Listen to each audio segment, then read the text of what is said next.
नमस्कार दोस्तों। इस वीडियो में हम लोग बात करेंगे रिलायंस इंडस्ट्री पर। तो आज के दिन Reliance industry almost flat trade होता हुआ देखने को मिला है, लेकिन अगर पिछले 6 महीने की चार्ट ओपन करें तो पिछले 1-1.5 महीने से स्टॉक डाउन ट्रेंड में चल रहा है। इसी के साथ टॉप लेवल से गिरावट लगभग 17.5% की हो चुकी है, लेकिन 6 महीने का रिटर्न मात्र 4.5% का है। इतनी बड़ी ब्लू चिप कंपनी में इतनी शार्प फॉल देखने को मिल रही है, तो ये तो इन्वेस्टर्स के लिए अपॉर्चुनिटी है। इस वीडियो में हम लोग इसी अपॉर्चुनिटी को फंडामेंटल और टेक्निकल बेसिस पर देखने वाले हैं। तो चलिए शुरुआत फंडामेंटल बेसिस पर करते हैं। करेंटली कंपनी 24.6 के पीई पर ट्रेड कर रहा है, और अगर पिछले 5 सालों का एवरेज पीई देखें तो ये भी 24.6 का है। जब भी स्टॉक 5 सालों के एवरेज पीई या फिर उसके आसपास मिले तो वो टाइम स्टॉक से भागने का नहीं होता है, वो टाइम लॉन्ग टर्म इन्वेस्टमेंट के लिए बेस्ट टाइम माना जाता है। यही मौका करेंटली हमें रिलायंस में फॉर्म होता हुआ देखने को मिला है। देन कंपनी की sales year on year basis पर 5% से फॉल हुआ है और प्रॉफिट 10% से फॉल हुआ है। तो यही रीजन है कि रिलायंस कंटिन्यूअस डाउन ट्रेंड में चल रहा है। और वैसे भी इतनी बड़ी ब्लू चिप कंपनी बेवजह तो नहीं गिरती है, इसके पीछे कुछ ना कुछ तो वजह होती ही है।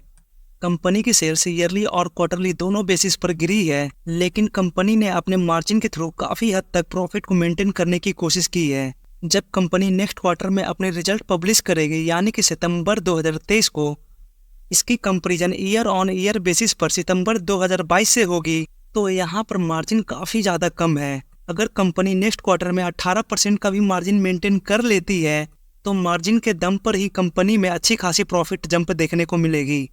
ओवरऑल कंपनी हर एक सेगमेंट में अच्छे से काम करते जा रही है, चाहे बात रिलायंस जियो की हो या फिर रिलायंस पेट्रोलियम की। कंपनी हाइड्रोजन एनर्जी पर भी काम कर रही है, तो ओवरऑल कहा जाए कंपनी के किसी भी सेगमेंट में कोई भी प्रॉब्लम नहीं आ रही है। करेंटली WTI क्रूड ऑयल $88 पर जा पहुंची है और ब्रेंट क्रूड $92 पर। क्रूड ऑयल की प्राइस बढ़ने से रिलायंस जैसी कंपनी को ही फायदा होगा। फंडामेंटल बेसिस पर तो अपॉर्चुनिटी चारों तरफ से दिख रही है। इसी के साथ FII और DII दोनों ही क्वार्टरली बेसिस पे अपने स्टेक को इंक्रीज किए हैं, लेकिन पिछले कुछ टाइम से प्रोमोटर्स हल्का हल्का अपने स्टेक को लगातार कट डाउन करते जा रहे हैं। प्रोमोटर्स ने इतना छोटा सा स्टेक सेल किया है तो ऐसी कोई पैनिक की बात नहीं है, लेकिन अगर फंडामेंटल बेसिस पर बात करें तो हर तरफ से ग्रोथ दिख रही है, चाहे मार्जिन की बेसिस पर हो या फिर वैल्यूएशन की बेसिस पर। क्रूड ऑयल की बढ़ते प्राइस की वजह से रिलायंस पेट्रोलियम की प्रॉफिट बढ़ने ही वाली है। देन टेक्निकल बेसिस पर देखें तो कंपनी की RSI 29 पर है, जो कि क्लियर इंडिकेशन है स्टॉक फेयर जोन में है। कंपनी का RSI इतना नीचे आज से 6-7 महीने पहले देखने को मिला था।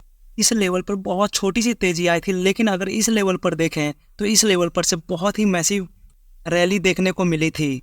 कंपनी का RSI देखते हुए अब फिर से वो मौका बन रहा है जहां से कंपनी फिर से एक बड़ी रैली के लिए तैयार हो सकती है। अगर कंपनी की चार्ट पर भी देखें तो यहाँ से भी दिख रहा है कि कंपनी जल्द ही यू टर्न ले सकती है। फिलहाल तो कंपनी फ्लैग का फॉर्मेशन कर रही है। कंपनी का पहला सपोर्ट फ्लैग का ट्रेंड लाइन ही है और दूसरा सपोर्ट कंपनी की सपोर्ट लाइन है। इस पॉइंट पर कंपनी को इस ट्रेंड लाइन और इस सपोर्ट लाइन दोनों जगह से सपोर्ट मिल रही है।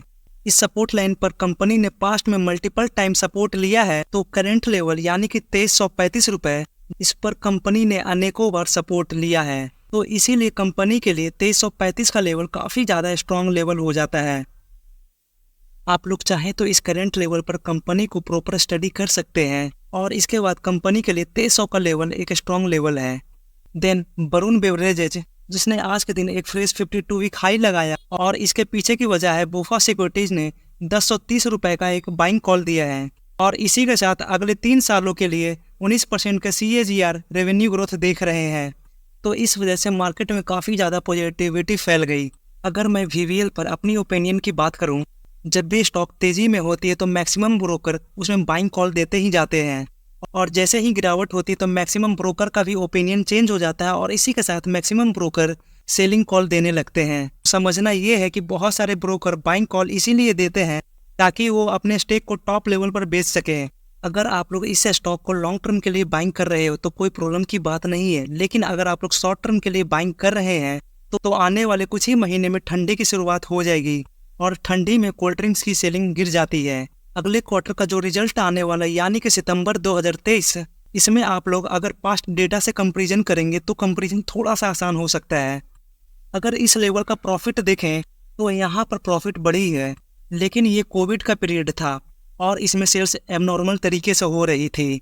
देन हम लोग 2021 का जून से सितंबर का डेटा देखते हैं, तो इस पीरियड में सेल्स में गिरावट हुई है। और फाइनली 2022 में जून से सितंबर के बीच का डेटा देखें तो इसमें भी प्रॉफिट में शार्प फॉल देखने को मिल रहा है और इसके बाद के भी महीने में गिरावट हुई है।